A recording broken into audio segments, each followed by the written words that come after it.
কয়েক মিনিটের ঝড়ে লন্ডভন্ড সন্দেশখালীর পাথরঘাটা গ্রাম, শতাধিক বাড়ি ক্ষতিগ্রস্ত, আহত 6। উত্তর 24 পরগনার সন্দেশখালীর পাথরঘাটা গ্রামে গতকাল বিকেল প্রায় 3টে নাগাদ কয়েক সেকেন্ডে টর্নেডো আছড়ে পড়ে ব্যাপক ক্ষয়ক্ষতি সৃষ্টি হয়েছে।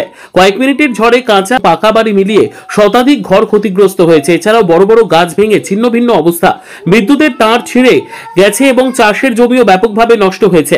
আহত হয়েছেন 6 জন, তাদের মধ্যে 5 জন বর্তমানে হাসপাতালে চিকিৎসাধীন। পঞ্চায়েত ও বিধায়ক ঘটনাস্থলে ত্রিপলের ব্যবস্থা করলেও কার্যকর ত্রাণ বিতরণ এখনো করা হয়নি। ক্ষতিগ্রস্তরা সরকারি সাহায্যের জন্য আবেদন করেছেন। গতকাল ঘটনার পর দ্রুত ঘটনাস্থলে পৌঁছে যান সন্দেশখালীর বিধায়ক সুকুমার মাহাতো।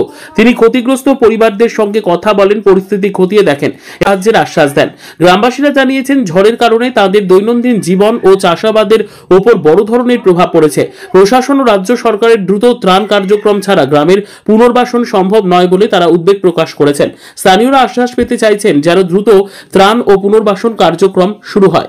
আমাদের ক্ষতি হয়ে গেছে, আমি আমার বাচ্চা ছিলাম একা, ঘরে থাকতে পারিনি, ঘর পুরো ভেঙে পড়ে গেছে। তাড়াতাড়ি করে বাইরে বেরিয়ে গিয়েছিলাম, প্রধান এসেছিল, এসে কিছু দিয়ে গেছে প্লাস্টিক থাকার মতো। কি করবো ভেবে পাচ্ছি না, কোথায় থাকবো। তোমাদের তরফ থেকে সাহায্য যাচ্ছি। আপনারা কি চাইছেন? কি যাচ্ছি, যাতে থাকতে পারি সেরকম ব্যবস্থা করে দিতে হবে। থাকবো কোথায়, আমরা গরিব মানুষ। সরকারের কাছ থেকে আপনারা কি সাহায্য চাইছেন নাকি? হ্যাঁ, কিছু সাহায্য যাচ্ছে, যাতে আমাদের সাহায্য করে থাকতে পারি আমরা। আপনার নাম? নাজিরা খাতুন। নাজিরা খাতুন।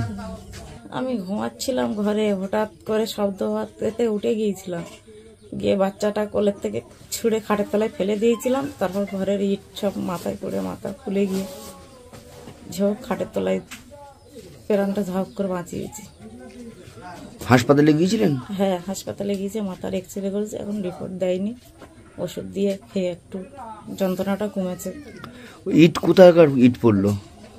ঘরের উপরের কান নিচে ইট পড়েছে সব ভেঙে।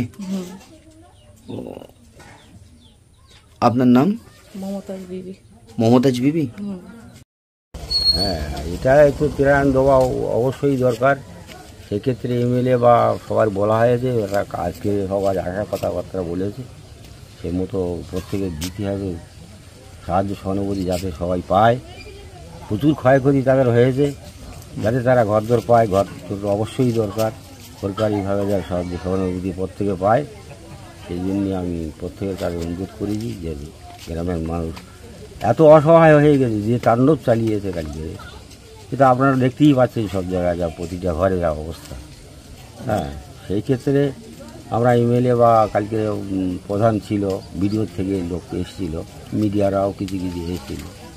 আজকের আবার বিডিও সাহেব আসার কথা সব জমি নিয়ে তদন্ত করার ব্যাপারে।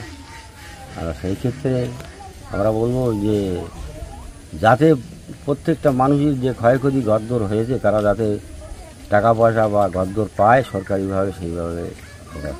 আর যারা আহত হয়েছে তারা কি করে? তারা সরকারিভাবে কালকে হাসপাতালে গিয়েছিল, এমএলএ সাহেব তদন্ত করে দেখিয়েছে। আমরা প্রত্যেকের সেইভাবে পাঠিয়েছি। এখন তারা সুস্থ হয়ে একটু বাড়ি এসেছে, আবার তাদের ডাক্তার দেখাতে হবে। তাহলে এরা সবাই সরকারি সাহায্য পাবেন? পাবে, হ্যাঁ অবশ্যই পাবে। আচ্ছা, আপনার নাম? আমার নাম জাফর আলী মোল্লা।